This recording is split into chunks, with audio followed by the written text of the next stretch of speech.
There's a woman I want you to picture for a moment. She is 67 years old. She was married for 22 years. She has been divorced for 15. And every single month, a Social Security check arrives in her account for about $1,180. She thinks that is her check. She thinks that is what she earned. She thinks that is what the system decided she gets. She is wrong. Sitting quietly in the Social Security Administration's own records, attached to her ex-husband's work history, is another number. And based on that number, she has the legal right to collect a monthly benefit that is roughly $400 higher than the one she has been living on. $400 every month for the rest of her life. That is close to $5,000 a year she has been walking past. Money she was entitled to the entire time. Money nobody at any office ever picked up the phone to tell her about. And here is the part that stops people cold when they hear it for the first time. Claiming that larger check would not take one single dollar away from her ex-husband. His check does not shrink. His new wife's check does not shrink. In fact, he would never even be notified that she filed. The Social Security Administration does not call him, does not write him, does not tell him a thing. The money simply comes out of the federal system, and it belongs to her because of the marriage they once shared. Now, I want to be very clear about what I just said, because this is the single most expensive myth I run into with divorced seniors. People believe that once you sign the divorce papers, you walked away from anything connected to that marriage. That is not how Social Security works. If you were married for at least 10 years, a piece of what your ex earned in the workforce is quietly written into your name for the rest of your life. You do not have to negotiate for it. You do not have to ask your ex's permission. You do not have to prove anything about the divorce itself. The law already decided. My name is David Taylor. This is Senior Money Brief, and I promise you, by the time this video is over, you are going to know exactly whether this money belongs to you, exactly how much of it there might be, and the one phone call that unlocks it. Because the pattern I see over and over with divorced seniors, especially divorced women who spent years out of the workforce raising children, is heartbreaking. They are living on the smaller of two checks that were always available to them. And nobody is coming to fix it unless they ask. Before you decide this video does not apply to you, hear me on this. It does not matter if your divorce was 30 years ago.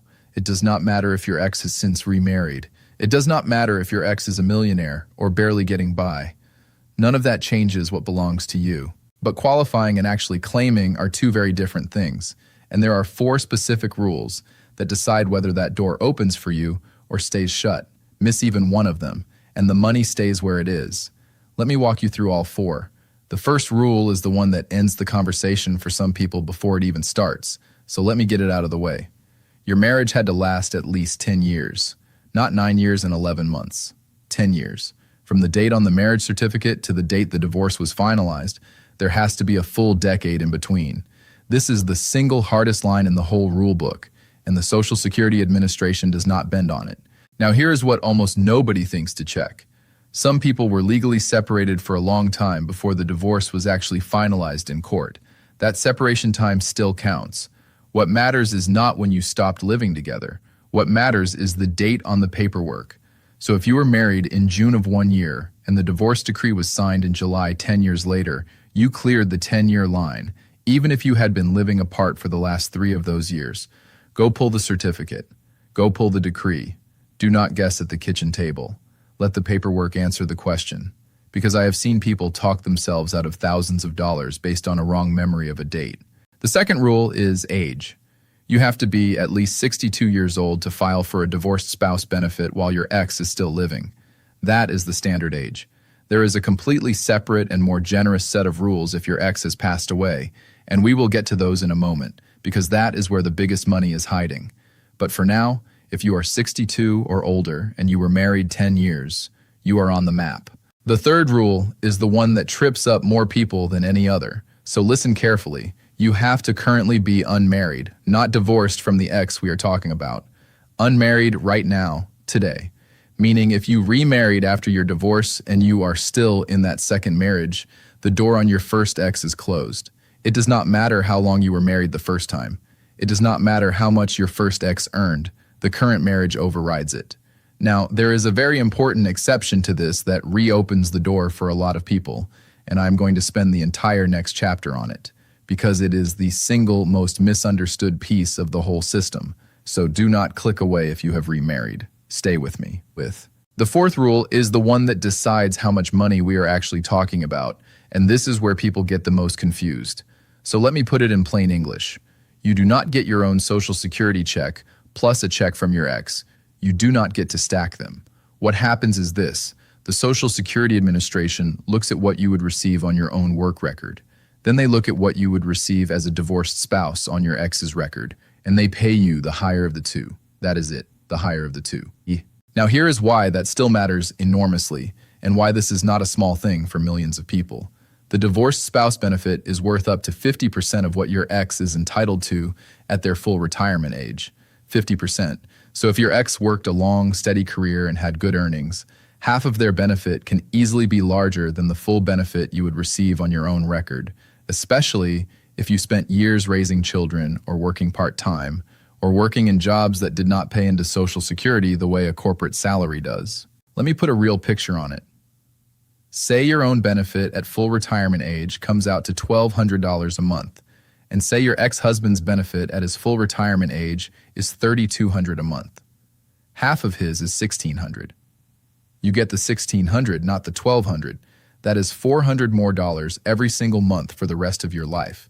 Over a 20-year retirement, that is nearly $100,000 from one phone call, from one decision to actually check. And here is the piece I want you to hold on to. You do not have to prove your ex did anything wrong. You do not have to explain the divorce. You do not have to know their current address. You just have to know their name, their date of birth, and ideally their Social Security number, though the office can often work without it. That is the whole picture. So 4 rules. 10-year marriage. Age 62. Currently unmarried. And you get the higher of the 2 benefits, not both. Simple on paper. But even if you pass all 4, there is one rule that quietly disqualifies more people than all the others combined. And it has nothing to do with what your ex did. The rule that quietly disqualifies more divorced seniors than anything else is the one I mentioned a moment ago. Remarriage. If you divorced your ex, and then at some point you got married again, and you are still in that second marriage today, the Social Security Administration considers you a spouse of your new husband or wife, not a divorced spouse of your old one. And that means the door on your first ex, no matter how many years you were married, no matter how much they earned, is closed. That is the general rule. And a lot of people hear that and stop right there. They assume the story ends. It does not. Here's what almost nobody explains. If that second marriage also came to an end, whether by divorce, by annulment, or by the death of the second spouse, the door on your first ex opens right back up. Read that again, because this is where I watch people quietly recover benefits they thought were gone forever. If you married someone after your first divorce, and that second marriage is now over, the Social Security Administration treats you as unmarried again for the purposes of this benefit. Your first marriage is back on the table. Let me put that in a real situation. A woman was married for 15 years, divorced, then remarried 5 years later, and that second marriage lasted 12 years before it ended in divorce. She is now single. She has been quietly assuming she has no claim on either ex-husband because she remarried. That is wrong. She has a potential claim on both. She was married to each of them for at least 10 years. She is currently unmarried. The Social Security Administration will look at her own record, her first ex's record, and her second ex's record, and pay her the highest of the 3. Not 1, not 2, the highest of the 3. Now let me tell you about the other exception, because this one changes the math completely, and it applies to more people than you would think. If your first ex has passed away and you remarried after the age of 60, that later marriage does not block you. You can still collect survivor benefits on your deceased ex. The magic number is 60. If you remarried before 60 and that marriage is still going, the door is closed. If you remarried at 60 or later, the door stays open on the deceased ex's record for the rest of your life.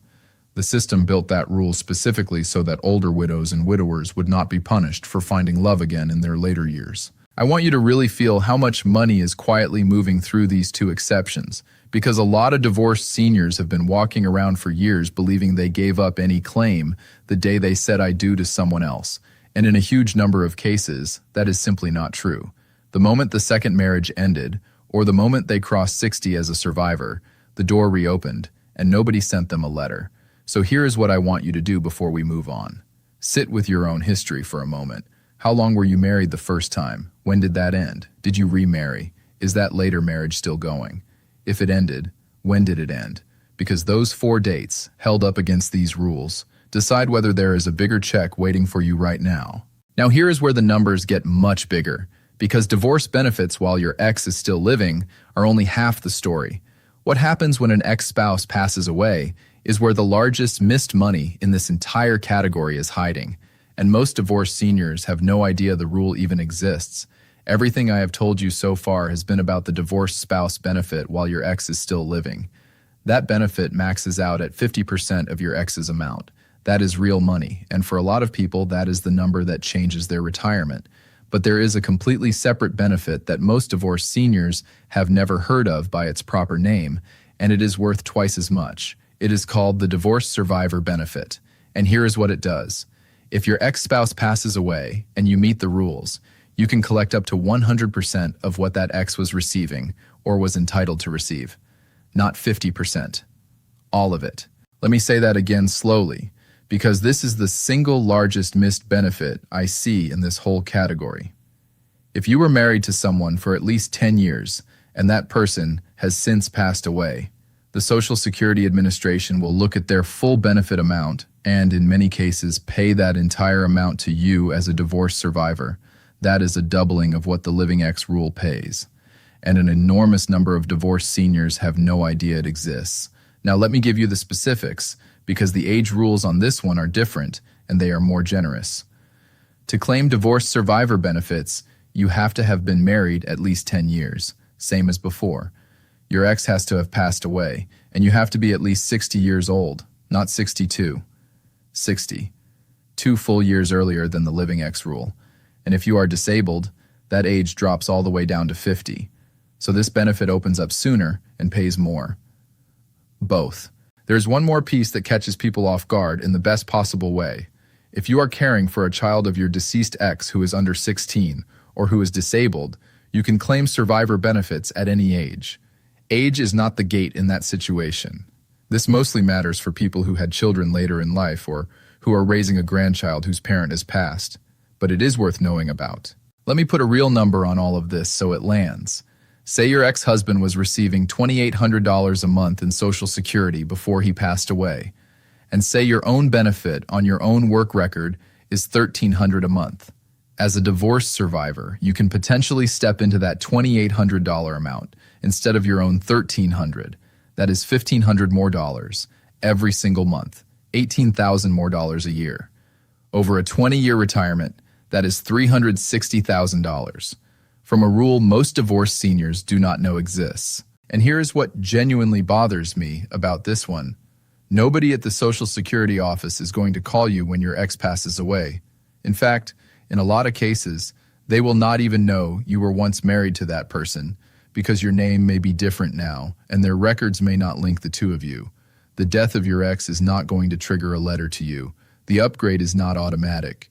You have to know the benefit exists, and you have to file for it yourself. There is one more piece worth mentioning. If you are already collecting on your own record when your ex passes away, you are not stuck. You can switch. You can file for the survivor benefit at that point, and if it is higher than what you have been collecting, the higher amount takes over going forward. You are not locked in just because you filed on your own record years ago. And this is exactly where the second trap catches people. A rule called deemed filing that quietly locks the wrong choice in place forever if you file at the wrong time. Let me show you how it works. Here is the trap. And this one costs divorced seniors more money than almost any other single mistake I see. It is called deemed filing. And in plain English, this is what it does. If you file for one Social Security benefit before your full retirement age, the system automatically deems you to have filed for every other benefit you are eligible for at the same time. You do not get to pick. You do not get to strategize. You do not get to say, I will take the smaller one now and switch to the bigger one later. The Social Security Administration hands you the higher of what you qualify for at that moment, and that number becomes your baseline, permanently reduced because you filed early. Read that carefully, because this is the piece most people get wrong.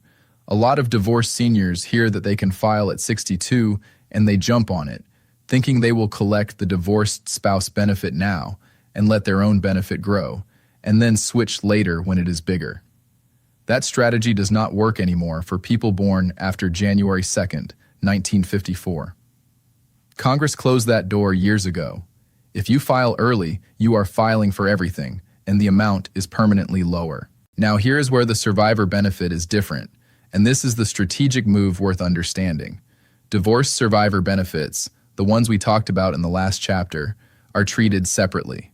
You can file for a survivor benefit and let your own retirement benefit keep growing, or you can file for your own and switch to the survivor benefit later. That flexibility still exists for survivors. It does not exist for the living ex benefit. So if your ex has passed away, the timing options are much wider than most people realize. Let me put a real number on what timing decisions cost. Say your full retirement age is 67. If you file at 62 instead of 67, your benefit is permanently reduced by about 30%. That is not a temporary cut. That is the number you live on for the rest of your life.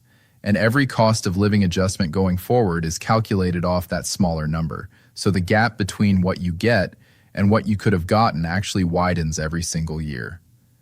Over a 25-year retirement, filing 5 years too early can cost a divorced person more than $100,000 in benefits they would have received if they had simply waited. Here's the practical move. Before you file for anything, and I mean anything, sit down with the Social Security office and ask them to run the numbers on all the options available to you. Your own benefit, the divorced spouse benefit if your ex is living, the divorced survivor benefit if your ex has passed, and ask them what those numbers look like at 62, at your full retirement age, and at 70. That is a free calculation. They will do it. But you have to ask, because they are not going to volunteer a full comparison unless you specifically request one. And do not let anyone rush you into filing the month you turn 62. That birthday is not a deadline. It is just the earliest possible date. The right filing date is the one that gives you the largest total benefit over your expected lifetime. And for most divorced seniors, especially those who might qualify as a survivor down the road, that date is later than 62. Sometimes years later. So who is quietly losing the most money in all of this? The answer might surprise you. Let me show you what claiming actually looks like at the kitchen table. Let me tell you about a woman I will call Margaret. Margaret is 66 years old. She lives in a small town in Ohio in a modest home she has owned for 30 years. She was married to a man named Robert for 18 years, back in the 1980s and 1990s. Robert was an engineer at a manufacturing company. Margaret worked too, but mostly part-time, because she was raising 3 children, and later she cared for her aging mother for almost a decade.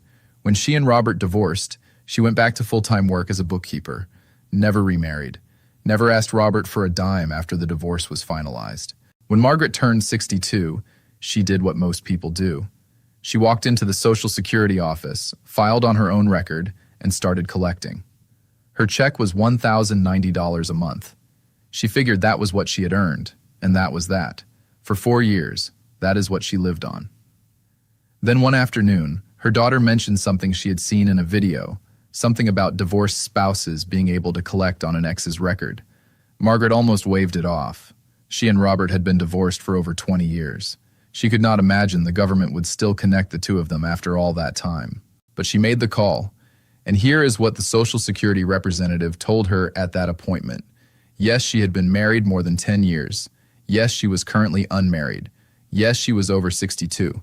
And yes, Robert's full retirement benefit was significantly higher than hers because he had worked 40 years of steady, well-paying engineering jobs. Half of his benefit came out to $1,540 a month.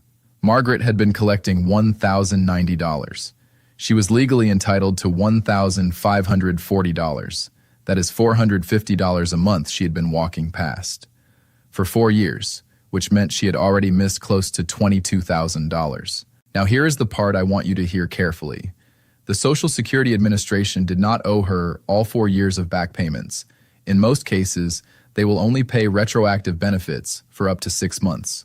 So Margaret recovered a small lump sum, and her monthly check going forward jumped to the $1,540. But the years before that 6-month window were gone. That money is simply not recoverable, which is exactly why I am telling you not to wait. Margaret did not sue anyone. She did not fight anyone. She did not have to contact Robert or tell him anything. He was never notified. His check did not change. His current wife's check did not change. Nothing about his life was touched. The money simply came out of the federal system and started landing in Margaret's account instead of sitting there unclaimed. And here is the piece that always sticks with me. Margaret was not gaming anything. She was not taking money from her ex. She was not doing anything the law did not fully allow.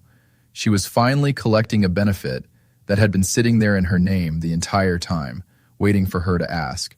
The only difference between the 4 years she lost and the years she is collecting now is one phone call.